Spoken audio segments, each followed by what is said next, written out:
स्वातंत्र्य दिनानिमित्त आज देशाचे पंतप्रधान नरेंद्र मोदी यांनी सामान्यांना दिलासा मिळेल अशी घोषणा केली आणि अर्थातच GSTच्या स्लॅबमध्ये बदल केला जाईल. 8 वर्षानंतर जे आहे विचार या सगळ्या स्लॅब संदर्भात केला जाईल अशी त्यांनी घोषणा केली आणि याचा सगळा फायदा जो आहे जसा सामान्यांना होणार आहे तसा ज्या वस्तूंवर ही GST कमी होणार आहे त्या वस्तूंचं उत्पादन करणारे जे उद्योजक आहेत त्यांना देखील याचा फायदा होऊ शकतो. मात्र ही आत्ता घोषणा आहे आणि आत्ता या सगळ्या उद्योग परिसरामध्ये या घोषणेची काय पडसाद आहेत जाणून घेऊया. आपल्या सोबत आहेत या उद्योग नगरीतील लघु उद्योजक आणि त्यांच्याकडनं जाणून घ्या.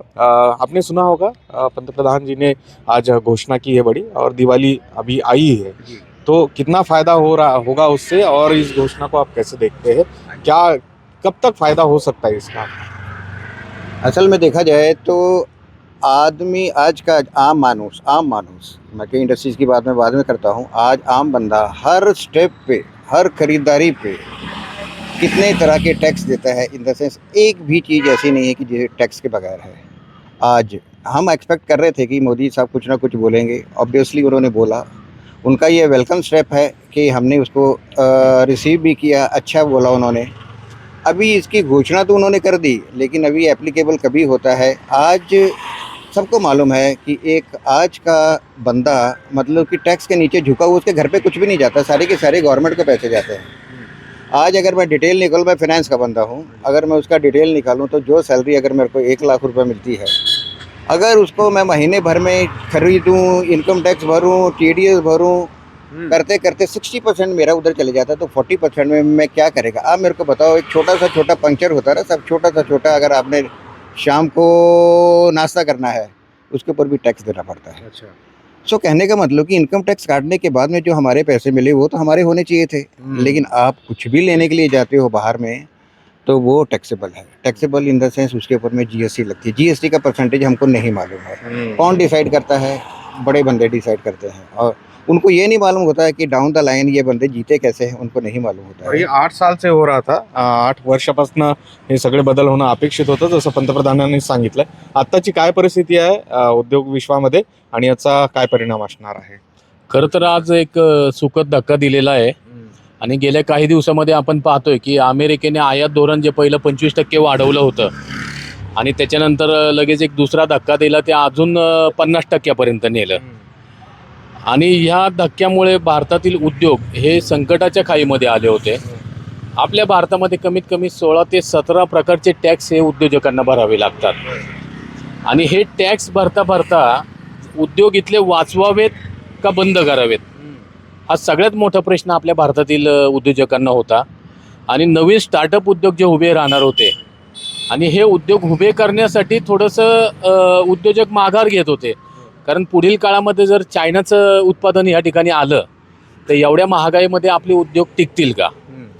आज मोदी साहेबांनी जी घोषणा केली आहे आणि GSTच्या स्लॅबमध्ये सुरुवात केलेली आहे त्यांनी, नक्कीच या ठिकाणी तुम्हाला सर्व्हिस टॅक्स असतील किंवा स्थानिक महानगरपालिकांची जी कर प्रणाली आहे या कर प्रणालीमध्ये जर त्यांनी अजून लक्ष दिलं आणि त्याच्यामध्ये सुद्धा थोडी कमी केली, आणि कारण गेल्या काही दिवसापासून आमच्या असोसिएशनची मागणी होती की आम्हाला टॅक्समध्ये जर तुम्ही कमतरता केली तर आपले भारतीय स्थानिक उद्योग इथं कुठेतरी तग धरू लागतील.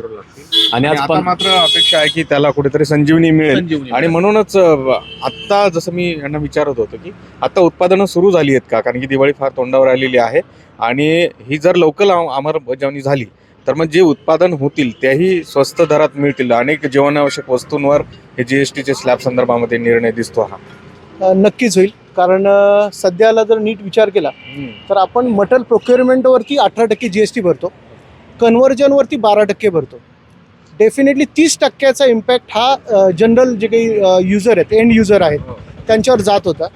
आता मोदी साहेबांच्या फर्स्ट स्टेटमेंटनुसार जे काही कळतंय ते की 12%वरून ते 5%वर घेऊन जातील.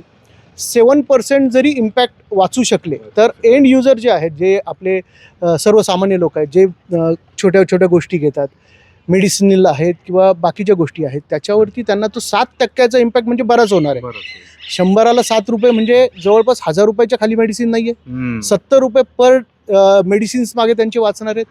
बाकीच्या गोष्टी आहेत ज्या मी म्हणतोय की जे इन्शुरन्स कच्चा माल आयात करता तेव्हा त्याच्यावरही हे GST आणि याचे परिणाम असतात. आता उत्पादन करतानाही ते Yes. दिसतंय.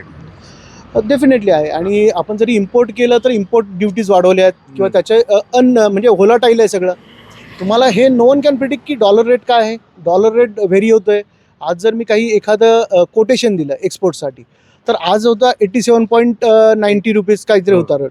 तर त्याचं व्हेरिएशन असं आहे की 15 दिवसातलं जर मी मॉड्यूल काढलं बरोबर. तर 88 रुपये 01 पैशापासून 87 रुपीज 25 पैशापर्यंत व्हेरिएशन आहे. मी कोट करताना करायचं काय म्हणजे मला समजत नाही की मी कोटेड व्हॅल्यू काय ठरवायची. मी जर हायर एंडला हे केलं तर तो माझं एक्सपोर्ट थांबतंय. म्हणजे ह्याच्यासाठी गव्हर्नमेंटने डेफिनेटली काहीतरी करायला हे पाहिजे. शक्य आहे का आता जे घोषणा केली त्यानुसार समजा जर आपले अर्थतज्ञ आहेत त्यांनी सगळ्यांनी मिळून ज्या पद्धतीने घोषणा केली की त्यानुसार हे सगळे दर खाली येऊ शकतात, काही शक्य आहे? पार्शियली आहे पण बऱ्याच गोष्टी स्टडी करायची गरज आहे. जसं अभयजी बोलले की बऱ्याच टॅक्सेबल अमाऊंट्स आहेत किंवा टॅक्सेस आहेत. त्या टॅक्सेसवरती काम केलं पाहिजे. कारण एखादा व्यक्ती जर घर घेतोय किंवा तो त्याला जीवनावश्यक वस्तूंवरती टॅक्स पे करायचा आहे तर त्याचा इम्पॅक्ट तो कोणावर आणतो तर आमच्यावरती आणतो. आम्ही उद्योजक आहोत. आम्ही जर लोकांना रोजगार देतोय रोजगार निर्मिती करताना त्या माणसाची डिमांड आहे किंवा त्या माणसाला आम्ही सॅलरी डिफाईन करतोय त्याचे एक्सपेन्सेस खूप जास्त प्रमाणात वाढतात. तो एक्सपेन्सेस वाढल्यामुळे काय होतं की तो डिमांड करतोय आमच्याकडे. तो मोठा चॅलेंजेस उद्योजकांना झाला होता आणि त्या परिस्थितीत आज जर त्यांनी 7% म्हणजे बऱ्यापैकी आम्हाला एक संजीवनी दिल्यासारखं वाटतंय. पण तरी असं म्हणेल की त्यांनी बऱ्याच गोष्टींकडे लक्ष द्यावं. लक्ष देणं गरजेचं आहे. काय सांगाल तुम्ही, हे शक्य आहे का? आणि हे आत्तापासून जर झालं, कारण की दिवाळीचं सांगतायत पंतप्रधान, परंतु जर उत्पादनं तुम्ही सगळं महाग खरेदी केली आणि जेव्हा ती एंड युजरपर्यंत जातील तेव्हा ती जुन्याच दराने विकावे लागतील किंवा विकल्या जातील त्यांना, कारण की तुम्हाला त्याचा आत्ताचा खर्च खूप जास्त आहे असं दिसतंय. तर काय होणं अपेक्षित आहे? खरं पाहिलं तर आदरणीय पंतप्रधान मोदींनी जे घोषणा केली ती खरं म्हणजे आजपासूनच चालू करायला पाहिजे होतं. आता त्यांनी सांगितलं की दिवाळीनंतर मग दिवाळीच्या अगोदर जो कच्चा माल घेतोय आपण इंडस्ट्रीमध्ये तो कच्चा माल आपण घेऊन तो निर्माण करून नंतर आपण परत बाजारामध्ये आणला तर तो महागाई नक्कीच महाग होणार आहे. कारण त्याचे बेनिफिट हे उद्योजकांना मिळणारच नाही. तर त्यांनी आजच जर टॅक्स कमी केला, GST म्हणा, लेबर चार्ज 12% म्हणा आणि विथ मटेरियल 8% म्हणा, जर कमी केला असेल तर जे दिवाळी जी सामान्य लोकांना असेल, उद्योजकांना असेल, दिवाळी ही चांगल्या पद्धतीने जाईल. कारण त्यांना जो माल असतो दिवाळी म्हणजे आपला एक भारताचा एक संस्कृत एक हे असतो, संस्कृती असते, एक प्रकार मोठा उत्साह असतो. आणि तो उत्साह साजरा करायचा असेल तर सर्वांनी त्याच्यामध्ये सहभाग होऊन हा जो निर्णय मोदीजींनी जे घेतला आहे आदरणीय पंतप्रधानांनी तो जो आत्तापासूनच घेतला असता तर चांगला झाला असं आम्हाला वाटतंय उद्योजकांना. तर त्यानुसार आपला सर्वांचा फायदा झाला असेल, सामान्य माणसाचा फायदा झाला असेल आणि उद्योजकांचाही फायदा झाला असेल. आणि त्यामुळे सर्व समावेशक ही जी घोषणा आहे सगळ्या स्तरातील नागरिकांना किंवा सगळ्या स्तरातील जी सामान्य नागरिक आहेत त्यांना याचा फायदा व्हावा, त्यांची दिवाळी गोड व्हावी, यासाठी म्हणून या सगळ्याच घोषणेचा अभ्यास करून तातडीने अंमलबजावणी केली जावी, तरच उद्योग विश्वाला संजीवनी मिळेल असं या सगळ्यांचं मत आहे. सुरेश पाटील सर, गोविंद वाकडे, न्यूज 18 लोकमत, पिंपरी चिंचवड.